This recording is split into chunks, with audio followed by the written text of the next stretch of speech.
예, 지금 일단 어제였죠. 양승태 전 대법원장이 본인 집 앞에서 사법행정권 남용에 관련된 입장 표명을 했는데 많은 논란을 또 낳고 있어요. 이 기자회견 자체도 우선 지금 놀이터 기자회견이라고도 부르고 있는데요. 네. 어떤 까닭이냐면 처음에는 자택 앞으로 기자들을 불렀어요. 네. 근데 기자들이 많이 모이자 자택이 노출되는 걸 꺼려해서 장소를 인근 대로변으로 바꾼 겁니다. 네. 대로변으로 바꿨는데 사실상 수십 명의 기자들이 대로변 앞에서 회견을 한다는 게 불가능하잖아요. 네. 그래서 항의 끝에 자택 인근 놀이터로 장소가 결정됐습니다. 그러니까 제대로 장소도 마련하지 않았고 기자회견에 적극적으로 응할 태도도 없었다는 거죠. 애초에. 네. 그리고 지금 일단 태도 논란이 또 제기가 되는데 일단 그날 기자회견에서 너무 인기인이 된 것 같다라며 웃음을 지은다든지 그리고 뭐 허리춤에 손을 올리면서 이야기를 한다든지 결국 이런 부분들 때문에 이번 사태로 인해서 피해를 받으신 분들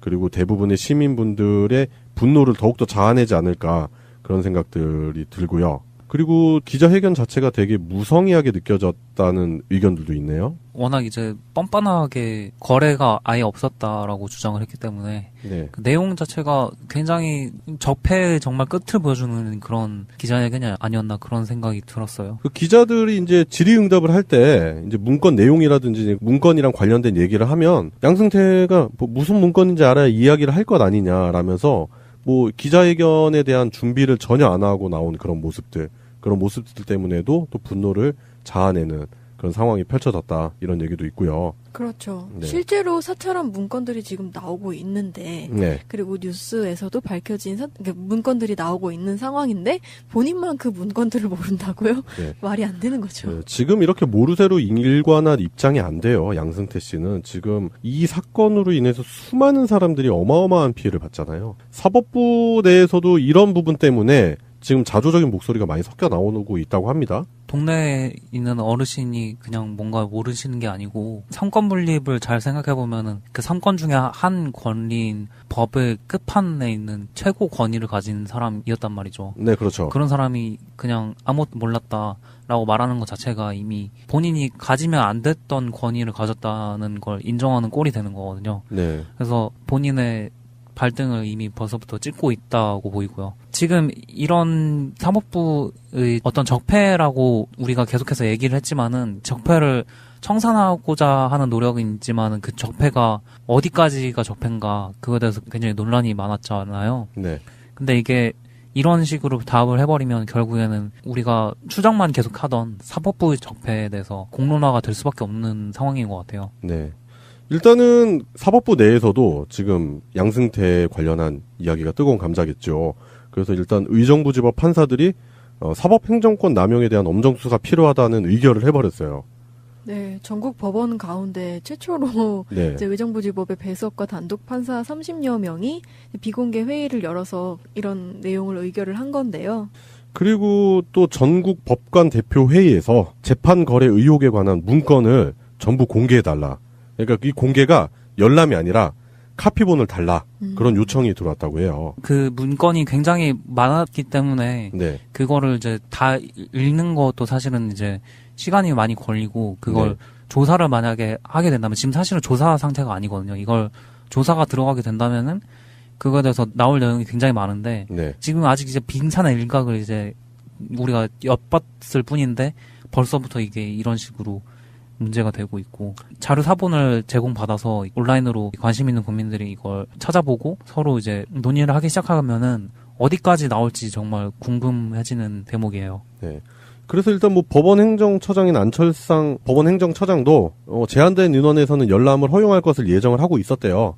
그런데 일단 전면 공개 그리고 일반에 공개하는 것은 검토하고 있다. 뭐 이렇게 조심스럽게 얘기를 한 것 같은데 지금 사법부 내에서도 법관들 그러니까 사법부의 중심인 법관들 자체도 이번 일을 매우 부끄럽게 생각을 하고 그리고 지금 자기네 안에서 그러니까 자정작용이 필요하다 이런 부분에 대해서 강하게 인식과 공감을 하고 있다 그런 모습을 볼 수 있는 것 같아요. 이걸 당연히 공개해야 된다고 생각을 해요. 네, 당연히 공개를 해야 되죠. 이 일 때문에 피해받은 사람들 생각한다면 당연히 공개해야 되는 게 맞는 것 같고 일단 김명수 대법원장의 의지가 필요한 때거든요. 지금 현재 많은 압박을 받고 있을 거라고 생각이 드는데 일단 이 조사에 관해서 김명수 대법원장의 입장이 크다 보니까 김명수 대법원장이 그러니까 6월 5일부터 6월 11일까지 이어지는 법원 내 주요 자문기구 3곳의 논의 결과를 잇따라 청취를 하고 아마도 입장을 내놓지 않을까 그런 예측도 나오고 있습니다. 법원에 따르면 5일에는 국민과 함께하는 사법발전위원회,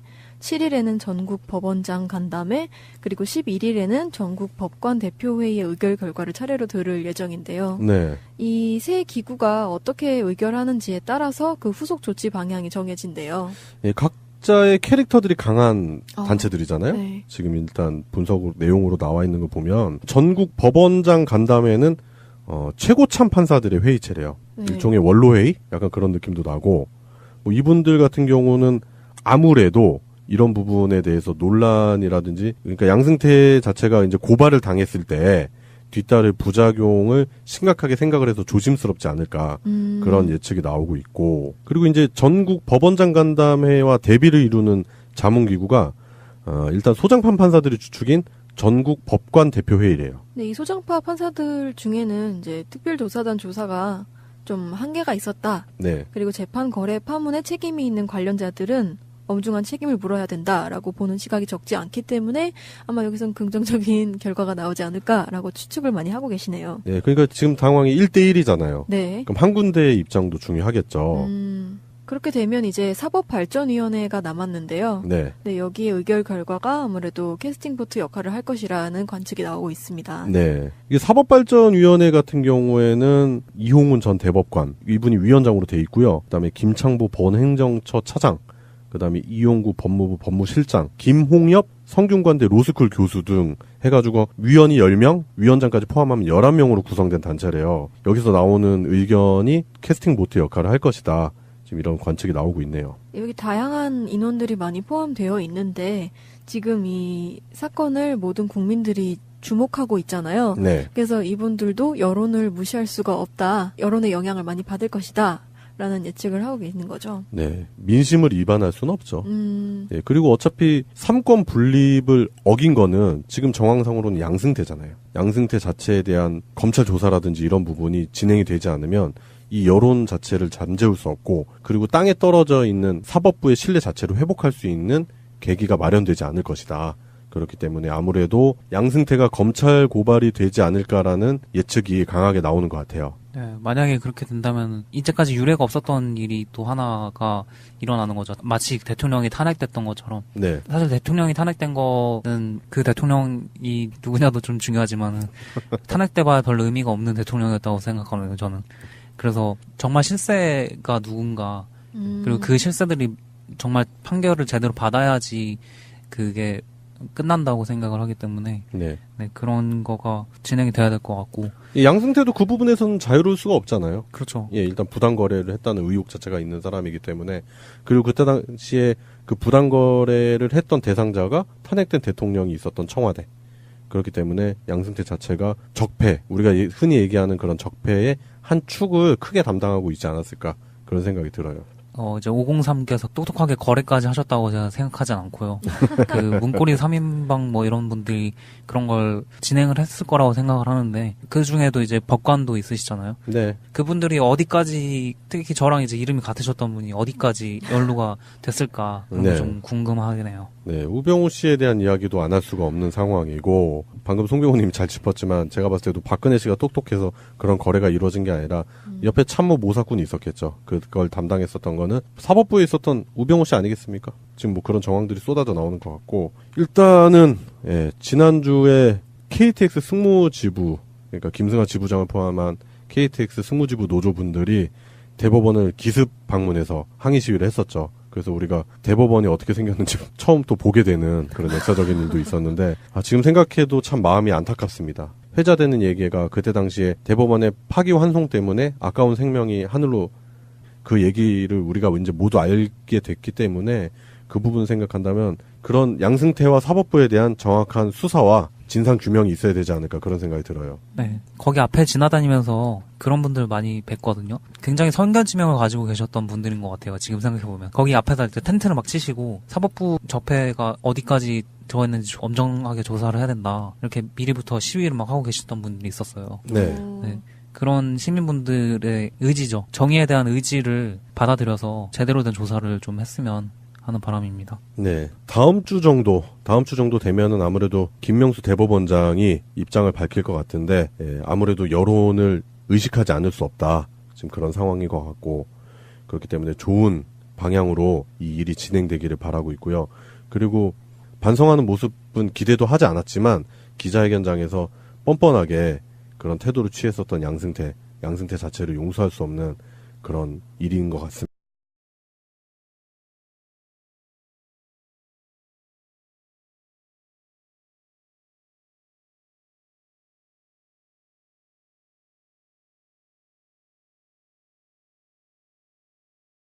를 예정인데요. 네. 이 세 기구가 어떻게 의결하는지에 따라서 그 후속 조치 방향이 정해진대요.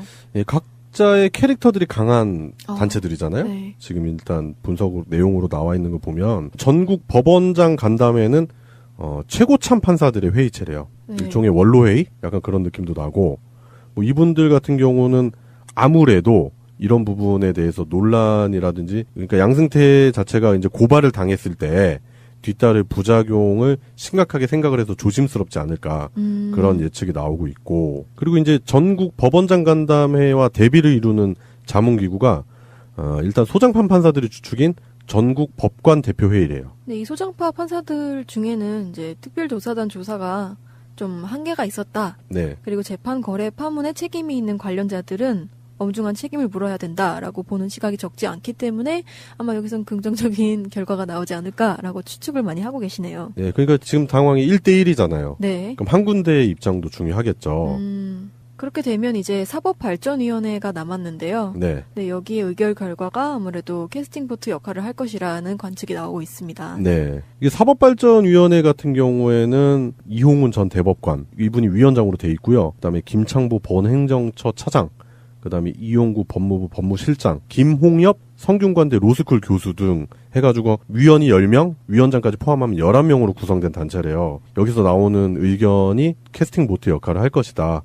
지금 이런 관측이 나오고 있네요. 여기 다양한 인원들이 많이 포함되어 있는데 지금 이 사건을 모든 국민들이 주목하고 있잖아요. 네. 그래서 이분들도 여론을 무시할 수가 없다. 여론의 영향을 많이 받을 것이다.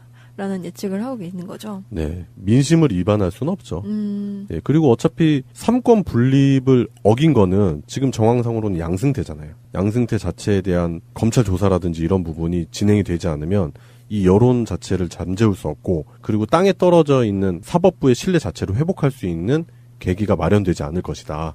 그렇기 때문에 아무래도 양승태가 검찰 고발이 되지 않을까라는 예측이 강하게 나오는 것 같아요. 네, 만약에 그렇게 된다면 이제까지 유례가 없었던 일이 또 하나가 일어나는 거죠. 마치 대통령이 탄핵됐던 것처럼. 네. 사실 대통령이 탄핵된 거는 그 대통령이 누구냐도 좀 중요하지만 탄핵돼봐야 별 의미가 없는 대통령이었다고 생각하거든요, 저는. 그래서 정말 실세가 누군가, 그리고 그 실세들이 정말 판결을 제대로 받아야지 그게 끝난다고 생각을 하기 때문에 네. 네, 그런 거가 진행이 돼야 될 것 같고. 이 양승태도 그 부분에서는 자유로울 수가 없잖아요. 그렇죠. 예, 일단 부당 거래를 했다는 의혹 자체가 있는 사람이기 때문에, 그리고 그때 당시에 그 부당 거래를 했던 대상자가 탄핵된 대통령이 있었던 청와대. 그렇기 때문에 양승태 자체가 적폐, 우리가 흔히 얘기하는 그런 적폐의 한 축을 크게 담당하고 있지 않았을까, 그런 생각이 들어요. 이제 503께서 똑똑하게 거래까지 하셨다고 제가 생각하진 않고요. 그 문고리 3인방 뭐 이런 분들이 그런 걸 진행을 했을 거라고 생각을 하는데, 그 중에도 이제 법관도 있으시잖아요. 네. 그분들이 어디까지, 특히 저랑 이제 이름이 같으셨던 분이 어디까지 연루가 됐을까, 그런 게 네. 좀 궁금하네요. 네, 우병우 씨에 대한 이야기도 안 할 수가 없는 상황이고, 방금 송병호님이 잘 짚었지만 제가 봤을 때도 박근혜 씨가 똑똑해서 그런 거래가 이루어진 게 아니라 옆에 참모 모사꾼이 있었겠죠. 그걸 담당했었던 거는 사법부에 기 때문에 네, 그거를 이제 다 읽는 것도 사실은 이제 시간이 많이 걸리고, 그걸 네. 조사를 만약에 하게 된다면, 지금 사실은 조사 상태가 아니거든요. 이걸 조사가 들어가게 된다면은 그거에 대해서 나올 내용이 굉장히 많은데, 네, 지금 아직 이제 빙산의 일각을 이제 우리가 엿봤을 뿐인데 벌써부터 이게 이런 식으로 문제가 되고 있고, 자료 사본을 제공받아서 온라인으로 관심 있는 국민들이 이걸 찾아보고 서로 이제 논의를 하기 시작하면은 어디까지 나올지 정말 궁금해지는 대목이에요. 네. 그래서 일단 뭐 법원 행정처장인 안철상 법원 행정처장도 제한된 인원에서는 열람을 허용할 것을 예정을 하고 있었대요. 그런데 일단 전면 공개 그리고 일반에 공개하는 것은 검토하고 있다. 뭐 이렇게 조심스럽게 얘기를 한 것 같은데 지금 사법부 내에서도 법관들 그러니까 사법부의 중심인 법관들 자체도 이번 일을 매우 부끄럽게 생각을 하고 그리고 지금 자기네 안에서 이게 자정작용이 필요하다 이런 부분에 대해서 강하게 인식과 공감을 하고 있다 그런 모습을 볼 수 있는 것 같아요. 이걸 당연히 공개해야 된다고 생각을 해요. 네, 당연히 공개를 해야 되죠. 이 일 때문에 피해받은 사람들 생각한다면 당연히 공개해야 되는 게 맞는 것 같고 일단 김명수 대법원장의 의지가 필요한 때거든요. 지금 현재 많은 압박을 받고 있을 거라고 생각이 드는데 일단 이 조사에 관해서 김명수 대법원장의 입장이 크다 보니까 김명수 대법원장이 그러니까 6월 5일부터 6월 11일까지 이어지는 법원 내 주요 자문기구 3곳의 논의 결과를 잇따라 청취를 하고 아마도 입장을 내놓지 않을까 그런 예측도 나오고 있습니다. 법원에 따르면 5일에는 국민과 함께하는 사법발전위원회, 7일에는 전국 법원장 간담회, 그리고 11일에는 전국 법관 대표회의의 의결 결과를 차례로 네, 지금 일단 어제였죠. 양승태 전 대법원장이 본인 집 앞에서 사법행정권 남용에 관련된 입장 표명을 했는데 많은 논란을 또 낳고 있어요. 이 기자회견 자체도 우선 지금 놀이터 기자회견이라고도 부르고 있는데요. 네. 어떤 까닭이냐면 처음에는 자택 앞으로 기자들을 불렀어요. 네. 근데 기자들이 많이 모이자 자택이 노출되는 걸 꺼려해서 장소를 인근 대로변으로 바꾼 겁니다. 네. 대로변으로 바꿨는데 사실상 수십 명의 기자들이 대로변 앞에서 회견을 한다는 게 불가능하잖아요. 네. 그래서 항의 끝에 자택 인근 놀이터로 장소가 결정됐습니다. 그러니까 제대로 장소도 마련하지 않았고 기자회견에 적극적으로 응할 태도도 없었다는 거죠. 애초에. 네. 그리고 지금 일단 태도 논란이 또 제기가 되는데 일단 그날 기자회견에서 너무 인기인이 된 것 같다라며 웃음을 지은다든지 그리고 뭐 허리춤에 손을 올리면서 이야기를 한다든지 결국 이런 부분들 때문에 이번 사태로 인해서 피해를 받으신 분들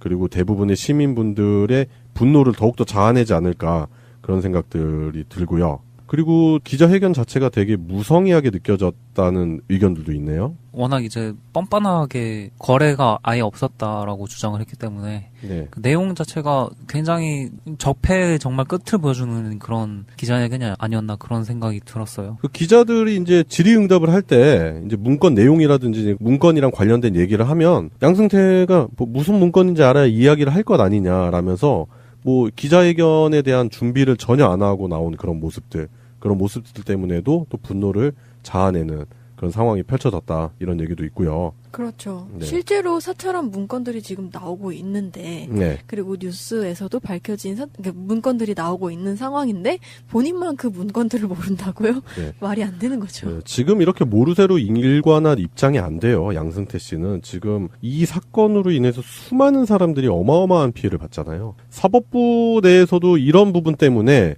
지금 자조적인 목소리가 많이 섞여 나오고 있다고 합니다. 동네에 있는 어르신이 그냥 뭔가 모르시는 게 아니고 삼권 분립을 잘 생각해보면은 그 삼권 중에 한 권리인 법의 끝판에 있는 최고 권위를 가진 사람이었단 말이죠. 네, 그렇죠. 그런 사람이 그냥 아무것도 몰랐다라고 말하는 것 자체가 이미 본인이 가지면 안 됐던 권위를 가졌다는 걸 인정하는 꼴이 되는 거거든요. 네. 그래서 본인의 발등을 이미 벌써부터 찍고 있다고 보이고요. 지금 이런 사법부의 어떤 적폐라고 우리가 계속해서 얘기를 했지만은 적폐를 청산하고자 하는 노력은 있지만은 그 적폐가 어디까지가 적폐인가 그거에 대해서 굉장히 논란이 많았잖아요. 네.